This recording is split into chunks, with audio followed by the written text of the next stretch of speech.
Hey everyone, on today's episode, Alex and I talk about what the Washington Redskins, now the Washington football team, just did with their rebrand and what you need to be aware of in your own contracting business. Check it out. Hey everyone, welcome back. I'm Logan. Hey guys, I'm Alex. And on today's episode, Contractor Growth Network, typically I put that in the beginning of the episode, but we're changing things up. What happened today at the time of this recording is I'm personally a Washington Redskins fan, born and raised in the area. Have only ever seen really two winning teams in my 29 years of life.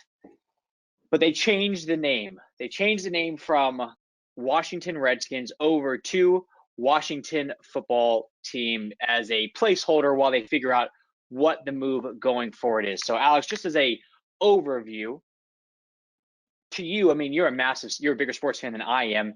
How big of a deal is it for a team to not just change the logo? Because like the Cleveland Indians changed the logo from a pretty racist looking Indian to a more stoic looking Indian, but for the Redskins to completely change the nickname and the logo and everything about the team. It's a huge deal. It's a huge deal for a team like the Washington football team now, because that franchise has been around for 90 something years. I mean, that's been their only name for 90 years. That's a huge deal. You don't really see that a lot with older franchises like that have a fan base and have a history and legacy like that. That's a big deal. So let me look this up real fast. Fill the airtime about the Redskins, but I want to look up the top sports franchises in the world, because the Redskins, as of recent, they've been slipping pretty heavily. Yeah, so I just looked up, I Googled top sports franchises, and Google just shows a bunch of different franchises, and the order goes Cowboys, Yankees, Patriots, Lakers, Knicks. So that's top 5, and then rounding at the top 10 is Manchester United, Real Madrid, the New York Giants, Golden State Warriors, Washington Redskins. So what that shows you is that the Redskins are just off the top are the number 10 most valuable franchises or teams in the entire world. Yeah. So it's not like they're taking this lightly, because when they change Redskins in the name, they have to pull all the clothing, they have to pull everything out and effectively start over. Yeah.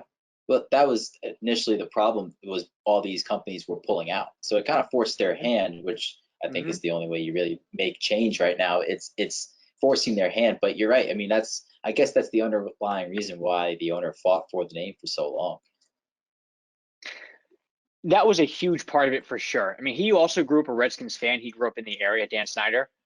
So he said, as you know, like a couple years ago, even, as long as I'm in the owner seat, I'm not changing the name. Yeah. And he was very foot in the ground. I'm not doing it. You can't make me type deal.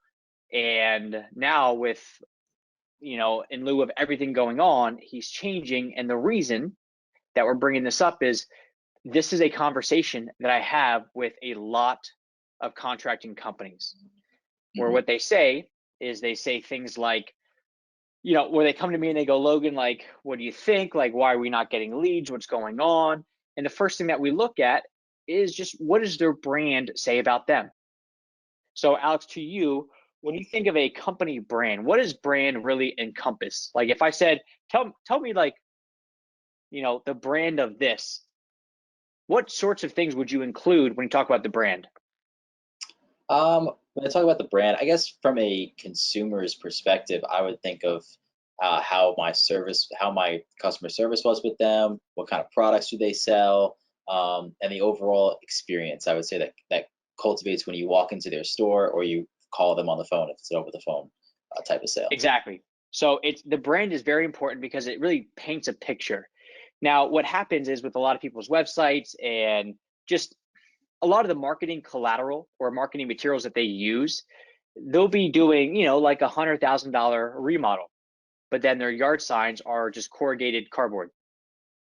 Like, they expect clients to spend 6 figures, which is well above the national household median income, on a project that's really a nice to have project. Like, nobody's going to die if you don't get their kitchen remodeled, but then they turn around and they go very cheap with things, and then they get frustrated when the next client won't spend a bunch of money on them. So the brand is huge. Mm-hmm. Now, where I'm going with this is part of that brand is your logo, what you stand for, the company name, right? If I came to you, Alex, and I said, Alex, this is Logan from Budget Remodeling. We're a really high-end remodeling company. Does that make sense to you? No, I think you're budget remodel. You're trying to save me more money than anything. Exactly. So that in itself throws everything off. And then same with the logo. If the logo, like, unfortunately, what happens is a lot of contractors, when they begin, and this is what most actually small businesses as a whole do. Some restaurants do a very good job of this, but what a lot of small businesses do is when they create their logo, they effectively try to pack their entire business, the services they provide, how to contact them, and their full history as a human being into their logo. Mm-hmm. When in reality, that's not a logo. Like, Alex, what's the Apple logo look like? Snapple. Okay. Flat How apple. many of Apple's products are apples? How many Apple's products are apples? Are actual apples? Oh, zero. Yeah, Right. zero. So what does it matter? Facebook is literally a blue F. I mean, the logo in Mm-hmm. itself does not need to represent your entire history of everything, but a lot of contractors and businesses do that. And then and like when you first start off, that's typically how you start, because you think, well, if they see the logo, they're going to completely understand everything about the business. And it's kind of like, if you're on a estimate with somebody, you then just give them at the end of the estimate, you email them over like your proposal, and you just think that the proposal is going to somehow solve all the objections that they're going to have, but they put too much into the logo, which it then creates a bad logo. Mm-hmm. And then down the road, when they come to us and they say, hey, what's going on? One of the things that I got to talk about is, hey, I got to be honest. Did you make that logo in Microsoft Paint on Windows 95? Because it looks terrible. And if you're really high end and the logo looks like my cat Pauline drew it, it's a mismatch.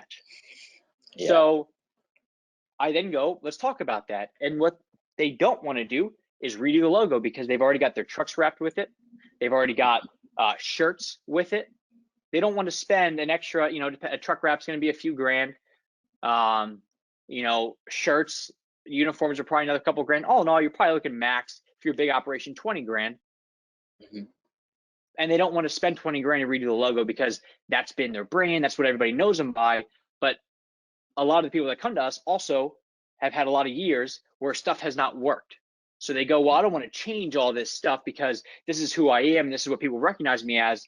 And I'm like, yeah, but those are also the same people that have been beating you up for 15 years in business. So do you think there's a correlation with how you used to think and act versus where you're trying to get to now? Because like, you can't change without changing yourself and the business. So that's kind of a conversation that I have to have. A lot of people just say, screw it, I'm not changing my logo. Like, we'll deal with it, because they don't think it's that big of a deal.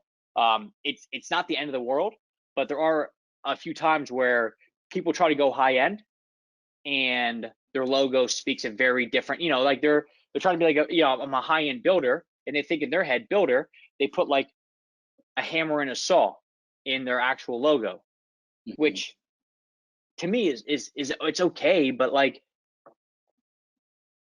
it's just not, Cheesy. it's not what you want. That does not say we are expensive. That says we will come out and hammer and saw stuff for you, and that's about it. Yeah, we'll demo you and then leave you with a bill. But yeah, Yeah. no, I got two big takeaways from what you just said. One thing is, I think people get a lot prideful about necessarily the wrong things. At the end of the day, you're a business, you're trying to make money. So why be attached to something you created in Microsoft Paint when there's professionals out there that can make a better logo for you? So at that part, it's like, at the end of the day, you got to make money. You want to make money. So if you're just looking for the cheap out of, I'm gonna make this in Microsoft Paint and then just, cut that loss. Okay. But yeah, a lot of times, and the second thing is, a lot of times when you're rebranding, you're trying to make a major change in not just your identity as a company, but your whole mindset as an owner. Completely forget all your losses, all your bad decisions, and start over. We see a lot with sports teams when they relocate, they're trying to start completely over. So it's a reset, it's a refresh. And we're talking about tough times. If you're going through a bankruptcy, maybe it's a good time to rebrand. Get that bad bankruptcy off that name, and just start over with a new name, new company. It's almost. not a bad gig, and a lot of people, they get so attached to it. Like, we went through a rebrand. I mean, we Hmm. started, like, when I started the company 3 years ago, it was Full Sail Marketing, but Full Sail Marketing is too confusing on what exactly we do, and we just straight up just focus on contractors. So Contractor Hmm. Growth Network, I mean, if we wanted to be very specific, we could have said, contractor marketing agency, which would have been even more relevant. But like, our logo, it's a house, kind of a playful house. Like, we went through this, and the guy who did the branding for us, it wasn't just like, hey, Logan, here's a couple logos, what do you think? It was, what do you want your brand to say? Are you guys Hmm. more serious? Are you more playful? Are you straightforward? Like, all of those, like, if there's a couple, like, there's a guy in the CSA that was asking, he just rebuilt his own website, and he was, I was just like, all right, I'll check it out. And I gave him some feedback, and he was like, I'm trying to say we're high end. Does that give you that feel? And I was like, it doesn't. Like, it feels nice, but your logo is the words "I am home," and they're shaped in a way that it's a house. Like, the I is the chimney, the AM is like the roof, and then the home is like the actual base of the house. And I was like, that looks like, it looks fun. Like, it Yeah. looks like Pixar created your logo, and Pixar is not high-end exclusive Maserati Ferraris. It's down to earth, straightforward, family-oriented people, which Yeah. means that that's who's going to call you up.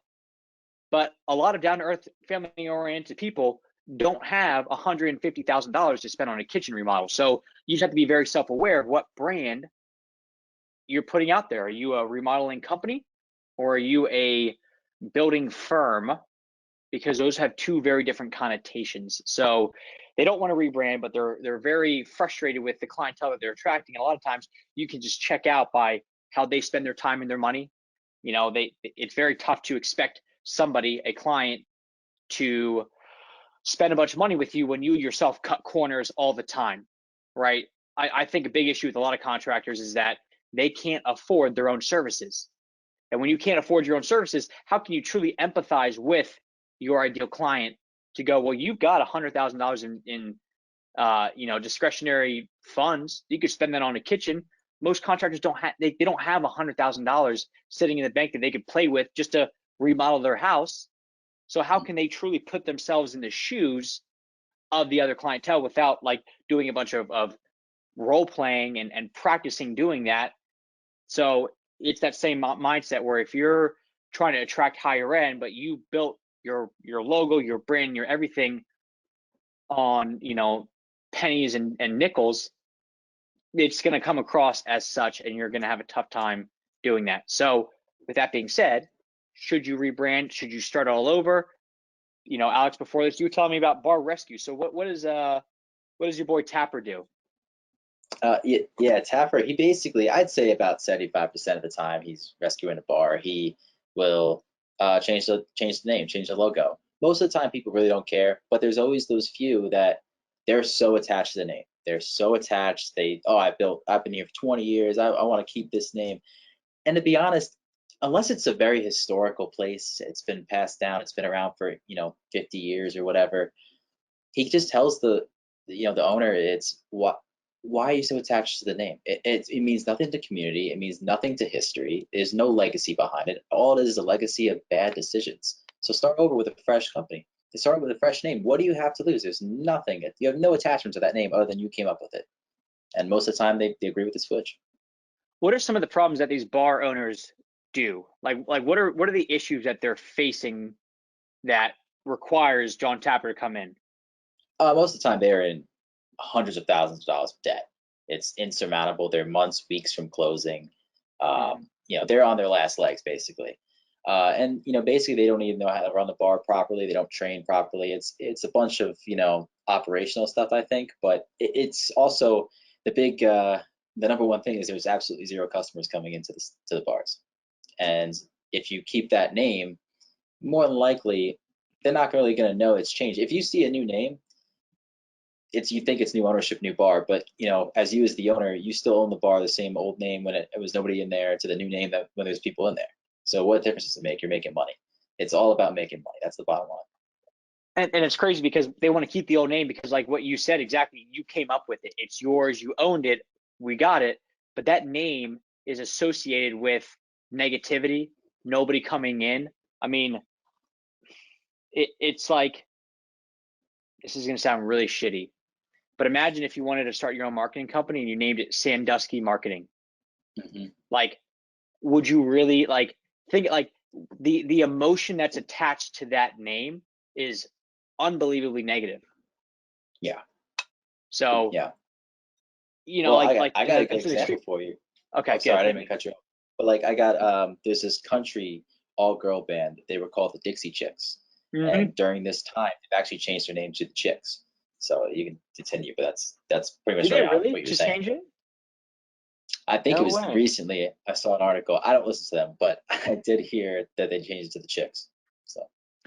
So the idea of all this is that a lot of times, I mean, I think Alex, you nailed it. It's you don't want to change it, not because you don't want to spend the money and you don't want to go through all this effort to redo it, but it's because it's almost like accepting failure. Mm-hmm. Like Yeah. you're the one that named it, you're the one that helped create the first logo, you're the one that did this, and it didn't work, but you don't want to accept failure. You want to make what you already have work. Mm-hmm. So I think you nailed it and you hit it on the head with that, because I think that's really the problem. And I think that's probably why Dan Snyder was saying that, because he's like, I want to make this Redskins thing work. You know, maybe if we can get back to becoming like the best, Super Bowl champions, people will forget that the name is racist. But clearly we're seeing that that's not the case. So Yeah. I mean, that makes total sense. If what you're saying is it's yours, that's what you own. So if you really like look at your logo, like ask, your logo, your brand, your everything, ask clients, what do you think of this? Like, and I see contractors do it all the time in these Facebook groups where they'll send out like, hey, here's my new logo, what do you think? And all the other contractors who are also have shitty logos say, oh, that looks amazing. You should add another Mm-hmm. hammer into that because 4 hammers is better than 3. Like, and I'm just sitting there, and I used to respond. And I used to say, send it out to your customers because they're the ones that actually has spent money with you, or post it on Yeah. Facebook, because what'll happen is as you post these options of different quote unquote logos on a public Facebook forum, I know you're afraid of looking dumb, but people will engage, people will interact, and that spreads like wildfire throughout your community. So now you're actually promoting yourself even more. And when people feel like they're part of the company, they'll then come back and hire you because they're the ones that helped you pick out the logo. So it actually Mm-hmm. helps, in multiple ways of getting the best actual logo for you, but also generating, more brand awareness around you. But most of them just pick like the worst names, the worst everything, just because that's what other contractors do. And it's the blind leading the blind. Yeah, exactly. It's a good point. I think the most is people try to cram, like you said earlier, they try to cram everything they do into their logo and like in this small font, or they try to cram their whole long name of, Mendenhall refinishing and painting. It's like that's too long. I can't read that when I'm driving past. It could be just like it could just be an apple or like a pear or something like that, where it's just like, oh, that's the pear company. They don't even have to know your name. They just know your logo if it stands out that well. Like if you saw the Apple logo, would you know it? Yeah, exactly. 100%. Nike, same deal. There's a lot of companies out there like ESPN. It's pretty obvious because it's literally just says ESPN. But ESPN. Yeah. yeah, regardless, you just put so much into it. So when you guys do this, just be aware of that. If you have, your branding, your name, whatever you want, don't fall into that sunk cost fallacy of, well, I've already had this name for 10 years. I'm definitely not changing it because, everybody knows it in town. It's like, does everybody know it in town? Look at your Google Analytics and let me know how many people are specifically looking for your company. Because if you're getting hundreds of people a day, then okay, maybe you're onto something. Maybe you shouldn't necessarily change it just yet. But a lot of people, nobody actually knows who you are. Like what you're saying with the bars, they don't actually know the bar. They know the bar is a shitty bar, which is even worse. Yeah. Yeah. The shitty bar on 6th Street. That's what they know it of. Yeah, exactly. So, yeah. So do you have anything else to add to this, or are we okay? No, I think we hit the nail on the head. Yeah. We beat Nice. this dead horse. Yeah. All right, beautiful. So guys, if you have a branding problem and you go back, you look at your website and you're attracting the wrong clientele, go to contractorgrowthnetwork.com. Let's schedule a call. Let's chat about your websites, because this is exactly what we do. Figure out what's good about your brand and how do we get that in front of the right people at the right place and the right time. See you guys.